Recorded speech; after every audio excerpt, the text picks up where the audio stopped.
গন্ডাছড়া। বাস পাইছেন? বাস নেই। কি বলছে তারা, কি বাসের ড্রাইভার তারা কি বলছে? এখানে স্টেশনে এসে শুনলাম তাদের বলে বাসগুলো বদ্ধ। এখন কিভাবে যাবেন আপনি?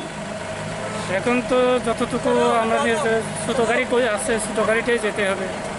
যা ভাড়া হবে তার ডাবল খরচ হবে। কেমন অসুবিধা হয়েছে আপনাদের? অসুবিধা তো স্বাভাবিক, হঠাৎ আনসার্টেনলিভাবে বদ্ধ হলে তো স্বাভাবিক। কোনো রুলস নাই নাই, যদি আগাম জানাতো তাহলে তো বাইরে হলো না। এখন হঠাৎ করে জানা গেছে বাস বদ্ধ। কটার সময় আপনি এখানে এসেছেন? সকাল 9টা থেকে এসেছিলাম। এখন প্রায় 12টা বাজেছে, এখনো পাইছেন না আপনার গাড়ি? 6:30। ছোটো গাড়িও পেয়েছেন না? ছোটো গাড়ি তো গন্ডাছড়া ডাইরেক্ট নেই, অডিপুর অব্দি আছে। এগুলিতে আবার সেখান থেকে ভেঙে ভেঙে যেতে হবে।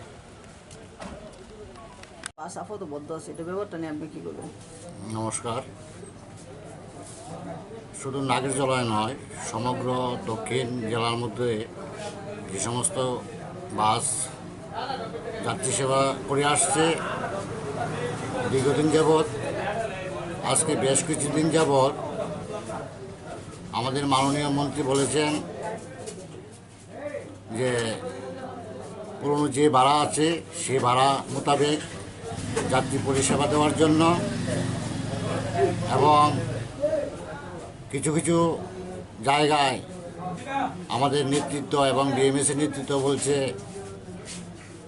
প্রত্যেক সিটে আমরা যে সিঙ্গেল প্যাসেঞ্জার নিতাম সেটাকে ডাবল প্যাসেঞ্জার নিতে হবে।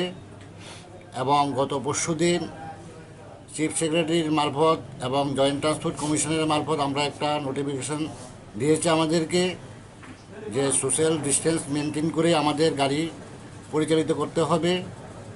এবং সোশ্যাল ডিস্টেন্সিং পরিচালিত করতে গিয়ে আমরা বিভিন্ন জায়গায় আমাদের শ্রমিকরা এবং আমাদের মালিকরা বিভিন্নভাবে হয়রানি হুজ্জতি হচ্ছে। কারণ অনেক জায়গায় বলছে এই গ্যাজেট নোটিফিকেশান ওরা মানে না, এটা একটা কলাবাতা, সেটাকে মান্যতা আমরা দেব না। প্রতি সিটে ডাবল করে নিতে হবে। এবং আমরা যথারীতি ডাবল সিটে নেওয়া শুরু করেছিলাম।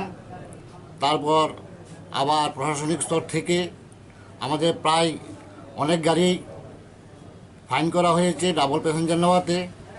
এখন বর্তমানে আমরা যে পরিস্থিতি চলছে, গতকালকেও একটা বিভিন্ন জায়গায় মনোর সাবরুম বিভিন্ন জায়গায় আমাদের গাড়ির যে স্টাফ আছে, মালিক আছে, তাদেরকে হয়রানি করেছে, হুজ্জতি করেছে। তাদেরকে নির্দেশ দিয়েছে প্রতি সিটে একজন করে নিতে হবে। যে পূর্বের ভাড়া ছিল সে মোতাবেক নিতে হবে। কারণ যে পূর্বের যে ভাড়া ছিল সেই ভাড়া যদি আমাদের নিতে হয় তাহলে আমাদের প্রত্যেক গাড়ি ন্যূনতম দৈনিক 1,500 টাকা করে আমাদের ঘাটতি যাচ্ছে। সেই ঘাটতিটা কে পূরণ করবে? কারণ আমরা দেখতে পাচ্ছি অন্যান্য স্টেটে যে সোশ্যাল ডিস্টেন্স মেনটেন করে গাড়ি চালাচ্ছে, সেই জায়গাতেই গভর্নমেন্ট আরেকজনের ভাড়াটাকে ব্যয় করছে। আমাদের এখানে এটা হচ্ছে না, যার দরুন আমরা এটা একটা সুনির্দিষ্ট একটা